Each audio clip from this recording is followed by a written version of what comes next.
जब भी radio waves के साथ इंटरेक्ट करेगा पदार्थ तो उसके नाभिक में परिवर्तन होने लगेंगे। उस परिवर्तन का अध्ययन एनएमआर स्पेक्ट्रोस्कोपी में करते हैं। जब भी माइक्रोवेव रीजन का प्रकाश ऑब्जर्व करेगा कोई पदार्थ तो वहां रोटेशन होने लग जाएंगे, मॉलिक्यूल का घूर्णन होने लग जाएंगे। तो इस स्पेक्ट्रोस्कोपी का नाम रोटेशनल स्पेक्ट्रोस्कोपी कहते हैं। और जब वो इंफ्रारेड रीजन की लाइट को ऑब्जर्व करके उसके अंदर स्ट्रेच होने लगेंगे, बैंड होने लगेगा वो मॉलिक्यूल, तो इस तरह की स्पेक्ट्रोस्कोपी को आईआर स्पेक्ट्रोस्कोपी कहते हैं। और जब वो अल्ट्रावायलेट और विजुअल रीजन की लाइट को एब्जॉर्ब करेगा तो वहां पर जो इलेक्ट्रॉन जो होते हैं वो बॉन्ड टूटने लगेंगे और इलेक्ट्रॉन का ट्रांजिशन होने लगेगा। और इस तरह की स्पेक्ट्रोस्कोपी को यूवी विजुअल स्पेक्ट्रोस्कोपी कहते हैं। आइए स्टार्ट करते हैं यूवी विजुअल स्पेक्ट्रोस्कोपी। ये स्पेक्ट्रोस्कोपी वाला जो चैप्टर है वो 12th क्लास तक आपने नहीं पढ़ा है, तो ये न्यू टॉपिक है बिल्कुल भी, और इसके बारे में आप बिल्कुल भी परिचित नहीं है। तो स्टार्ट करते हैं फिर स्पेक्ट्रोस्कोपी, यूवी विजुअल स्पेक्ट्रोस्कोपी। तो इस चैप्टर को पढ़ने के लिए सबसे पहले हमारा क्वेश्चन, वाई स्पेक्ट्रोस्कोपी, क्यों पढ़ते हैं इस स्पेक्ट्रोस्कोपी को? जब 12th तक हमने इसको बिल्कुल देखा भी नहीं है तो आखिर क्या जरूरत है इसकी? क्या ये बहुत ज्यादा महत्वपूर्ण है? तो जी हाँ दोस्तों, ये बहुत महत्वपूर्ण है।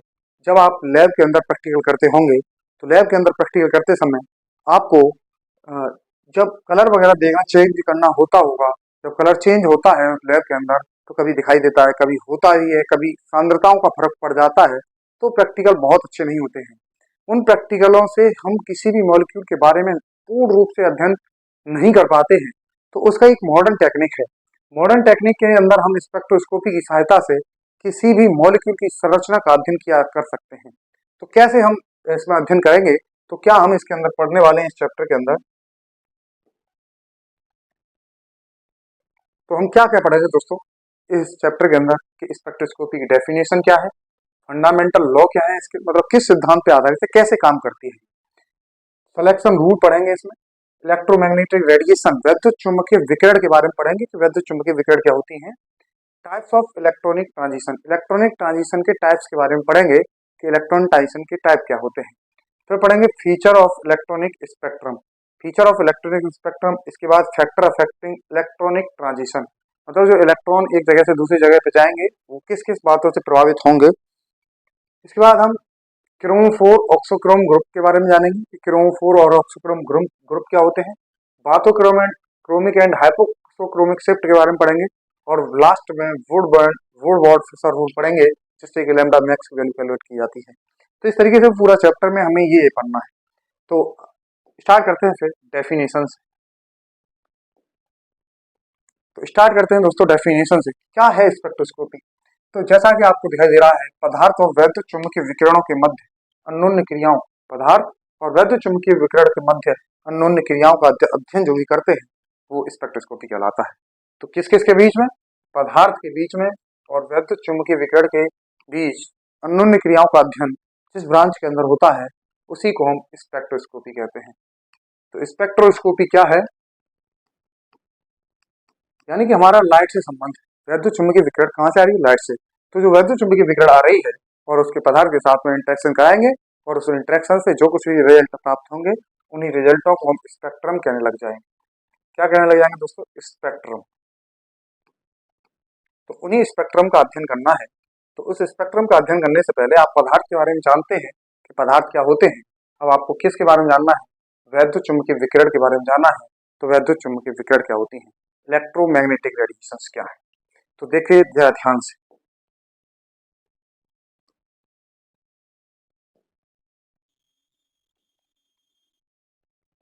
तो दोस्तों क्या है वैद्युत चुंबकीय विकिरण? तो इलेक्ट्रोमैग्नेटिक रेडिएशन, वैद्युत चुंबकीय विकिरण क्या चीज होती है? तो सूर्य का जो प्रकाश होता है यानी कि जो लाइट होती है उसमें विभिन्न विभिन्न प्रकार की ऊर्जाओं वाली किरणें होती है। कुछ किरणें जिनकी ऊर्जा सबसे कम होती है उन्हें रेडियो वेव्स के नाम से जाना जाता है। उनसे ज्यादा ऊर्जा वाली विकिरण को उनसे ज्यादा ऊर्जा वाली विकिरण को माइक्रोवेव, और उससे ज्यादा वाली को इंफ्रारेड, और उससे ज्यादा वाली को विजुअल लाइट, और उससे ज्यादा वाली को अल्ट्रावायलेट, और उससे ज्यादा वाली को एक्स रे, और सबसे लास्ट में गामा रेज, ऐसे ही एक्स रेज, कॉस्मिक रे। तो इस तरीके से एक्स रे, गामा और कॉस्मिक, इस तरीके से ये वैद्युत चुंबकीय विकिरण होती है। तो सबसे पहले हम समझते हैं कि रेडियो वेव्स अगर किसी भी मॉलिक्यूल के पास में अटैक करेंगी। कोई भी मॉलिक्यूल अगर रेडियो वेव को ऑब्जर्व करेगा तो उसके अंदर क्या परिवर्तन आएंगे। तो जब भी कोई भी मॉलिक्यूल रेडियो वेव को ऑब्जर्व करता है तो उसके केवल नाभिक पर चेंज आता है। दोस्तों किस पे चेंज आएगा? नाभिक पे। सबसे कम ऊर्जा किसकी किस काम आएगी? रेडियो वेव से क्या होगा? उसके नाभिक पे परिवर्तन आएगा, नाभिक में गति होने लगेगी, कुछ दूसरी तरह की ऊर्जा उसको प्राप्त होगी। जैसे ही वो माइक्रोवेव पर आए तो जो मॉलिक्यूल होगा, पहले वो नाभिक केवल नाभिक पर असर कर पाई है, रेडियो वेव केवल किस पर असर कर पाई है? नाभिक के अंदर। लेकिन माइक्रोवेव जो होती है वो किस पर असर कर सकती है? तो जो मॉलिक्यूल है उस मॉलिक्यूल के रोटेशन के काम आती है। मॉलिक्यूल में रोटेशन मतलब घूर्णन स्टार्ट हो जाते हैं। तो जब भी हम माइक्रोवेव रीजन वाली कोई भी ऊर्जा देंगे तो उससे मॉलिक्यूल में क्या होने लग जाएंगे? घूर्णन होने लग जाएंगे। और जैसे इंफ्रारेड आएगा तो ये मॉलिक्यूल जो है ये वाइब्रेट करने लगेंगे, ये बॉन्ड जो है स्ट्रेच करने लगेगा, स्ट्रेच करेगा, खींचेगा, सिकुड़ेगा, बेंड हो जाएगा, मुड़ेगा। तो इस तरीके से इंफ्रारेड स्पेक्ट्रोस्कोपी IR के अंदर पढ़ेंगे। ये जो अगला चैप्टर है वो IR स्पेक्ट्रोस्कोपी है। और जो विजुअल स्पेक्ट्रोस्कोपी है, जो हमारा सिलेबस है, अभी जो हमारा टॉपिक है वो है विजुअल स्पेक्ट्रोस्कोपी। और विजुअल स्पेक्ट्रोस्कोपी में क्या होता है, मैंने कहा अभी यहाँ पे बॉन्ड खींचने लगे, टूटे नहीं। तो यहाँ बॉन्ड ये पूरी तरह से टूटने लग जाते हैं और इलेक्ट्रॉनों का क्या होने लग जाता है? ट्रांजिशन होने लगता है। क्या होने लगता है? इलेक्ट्रॉनिक ट्रांजिशन होने लगते हैं। तो आपसे अगर कोई पूछे स्पेक्ट्रोस्कोपी की क्या परिभाषा है, तो स्पेक्ट्रोस्कोपी की आपने परिभाषा दी कि पदार्थ की वैद्युत चुम्बकीय विकिरण के साथ अन्योन्य क्रियाओं को स्पेक्ट्रोस्कोपी कहा जाता है।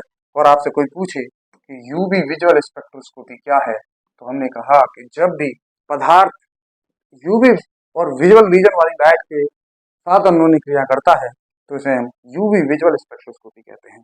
और उस कंडीशन में जब वो विजुअल लाइट और अल्ट्रावायलेट लाइट को, यूवी और विजुअल लाइट को एब्जॉर्ब करता है तो वहां पर इलेक्ट्रॉनिक ट्रांजिशन होने लगते हैं। दोस्तों क्या होने लग जाते हैं वहां पे?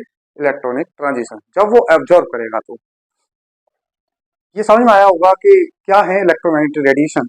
और जब रेडियो वेव्स वाली इलेक्ट्रॉनिक रेडिएशन जब किसी मॉलिक्यूल पर पड़ती हैं तो उसका केवल नाभिक असर करता है, नाभिक घूमने लगेगा, जो कुछ भी गति होगी वो नाभिक पे गति होगी। और हाँ, वहाँ उस स्पेक्ट्रोस्कोपी का नाम एनआर स्पेक्ट्रोस्कोपी कहते हैं।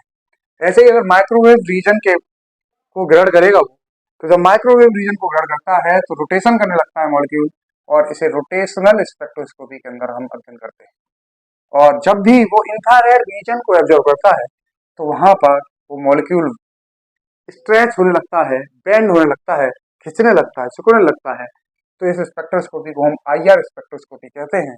और जब भी कोई मॉलिक्यूल अल्ट्रावायलेट और विजुअल लाइट को एब्जॉर्व करता है और उसके अंदर उस लाइट को एब्जॉर्व करने की वजह से इलेक्ट्रॉनिक ट्रांजिशन होने लगते हैं, तो इस तरह की स्पेक्ट्रोस्कोपी को यूवी विजुअल स्पेक्ट्रोस्कोपी कहते हैं। मैंने एक ही पूरे इलेक्ट्रोमैग्नेटिक रेडिएशंस के एग्जांपल में पूरा एक्सप्लेन करने का प्रयास किया है कि क्या एनएमआर स्पेक्ट्रोस्कोपी है, रोटेशनल स्पेक्ट्रोस्कोपी क्या है, IR स्पेक्ट्रोस्कोपी क्या है, यूवी विजुअल स्पेक्ट्रोस्कोपी क्या है। तो डेफिनेशन समझ में आई होगी कि जब भी रेडियो वेव्स के साथ इंटरेक्ट करेगा पदार्थ तो उसके नाभिक में परिवर्तन होने लगेंगे। उस परिवर्तन का अध्ययन एनएमआर स्पेक्ट्रोस्कोपी में करते हैं। जब भी माइक्रोवेव रीजन का प्रकाश ऑब्जर्व करेगा कोई पदार्थ तो वहां रोटेशन होने लग जाएंगे, मॉलिक्यूल में घूर्णन होने लग जाएंगे। तो इस स्पेक्ट्रोस्कोपी का नाम रोटेशनल स्पेक्ट्रोस्कोपी कहते हैं। और जब वो इंफ्रारेड रीजन की लाइट को एब्जॉर्ब करके उसके अंदर स्ट्रेच होने लगेंगे, बेंड होने लगेगा वो मॉलिक्यूल, तो इस तरह की स्पेक्ट्रोस्कोपी को IR स्पेक्ट्रोस्कोपी कहते हैं। और जब वो अल्ट्रावायलेट और विजुअल रीजन की लाइट को एब्जॉर्ब करेगा तो वहां पर जो इलेक्ट्रॉन जो होते हैं वो बॉन्ड टूटने लगेंगे और इलेक्ट्रॉन का ट्रांजिशन होने लगेगा। और इस तरह की स्पेक्ट्रोस्कोपी को यूवी विजुअल स्पेक्ट्रोस्कोपी कहते हैं। ये इस तरीके से जब लाइट के एब्जॉर्ब करने से कैसे मॉलिक्यूल के बारे में पता चलता है तो हम पढ़ेंगे उसके सिद्धांत को कि क्या लॉ है, किस लॉ पर काम करता है। तो जब भी हमने कहा कि यूवी विजुअल स्पेक्ट्रोस्कोपी में क्या होता है कि यूवी विजुअल लाइट को एब्जॉर्ब करता है मॉलिक्यूल तो उसके अंदर बॉन्ड टूटता है और इलेक्ट्रॉन का ट्रांजिशन होने लगता है। जब इलेक्ट्रॉन के ट्रांजिशन के बारे में हम बात कर रहे हैं तो जो इलेक्ट्रॉन का ट्रांजिशन है उससे कैसे पता चलेगा मॉलिक्यूल की संरचना के बारे में। तो हमने कहा कि इसका लॉ क्या है, क्या किस सिद्धांत पे काम कर रही है ये। तो सबसे पहला लॉ है कि जो सभी पदार्थ होते हैं, कोई भी पदार्थ हो, वो अलग अलग प्रकार की विद्युत चुम्बकीय विकिरण को अवशोषित करता है। यूवी विजुअल में भी अलग अलग प्रकार की करेगा और अवशोषित करेगा और उत्सर्जित भी करेगा। और जो प्रत्येक परमाणु के लिए यूनिक होती है। अब सब परमाणुओं के लिए अलग अलग होगी, यानी कि हर एक परमाणु के लिए एक यूनिक लाइट एब्जॉर्ब करने का गुण होता है। तो उस यूनिक लाइट के एब्जॉर्ब करने से हमें पता चल जाएगा कि वो मॉलिक्यूल यही है। जैसे कार्बन के लिए अगर वो रेड कलर वाली वेवलेंथ को एब्जॉर्ब करता है तो इससे हमें पता चल जाएगा कि वो एटम क्या है, कार्बन है। इससे हमें पता चलता है कि कोई एलिमेंट क्या है, कि कौन सी लाइट वो एब्जॉर्ब कर रहा है। लाइट के एब्जॉर्प्शन से और उत्सर्जन से हमें ये पता चल जाता है कि वो परमाणु क्या है। दूसरा कि जो हमारे जो स्पेक्ट्रम रेखा प्राप्त होती है, जब वो एब्जॉर्ब करेगा तो कुछ रेखा प्राप्त होती हैं फोटोमीटर में, जो यंत्र होता है इसका, उसके फोटोमीटर पे ये कुछ रेखा प्राप्त होती हैं। और रेखाओं को, स्पेक्ट्रमी रेखाओं को की जो तीव्रता होती है वो कितनी ऊंचाई की होगी, कितना डीप होगा वो उसके एलिमेंट की सांद्रता के अनुपाती होती है। ये दो नियम है कि जितनी ज्यादा सांद्रता में होगा वो मॉलिक्यूल उतनी ज्यादा लाइट को एब्जॉर्ब करेगा और उतनी ज्यादा यहाँ पे उतनी ऊंचाई की पीक यहाँ पे प्राप्त होगी स्पेक्ट्रम के अंदर।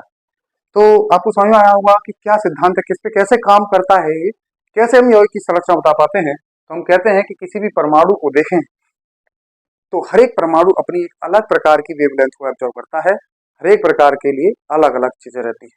तो इस तरीके से हमने जाना कि कोई भी परमाणु जब भी यूवी विजुअल लाइट को एब्जॉर्ब करता है तो वहाँ बॉन्ड टूटने लगते हैं, और बॉन्ड टूटने के बाद वहाँ इलेक्ट्रॉनों का ट्रांजिशन होने लगता है। तो इस प्रकार की स्पेक्ट्रोस्कोपी को यूवी विजुअल स्पेक्ट्रोस्कोपी कहते हैं, जिसके अंदर हम इलेक्ट्रॉनिक ट्रांजिशंस का अध्ययन करते हैं। किसके बारे में अध्ययन करते हैं हम? इलेक्ट्रॉनिक ट्रांजिशन का अध्ययन करते हैं।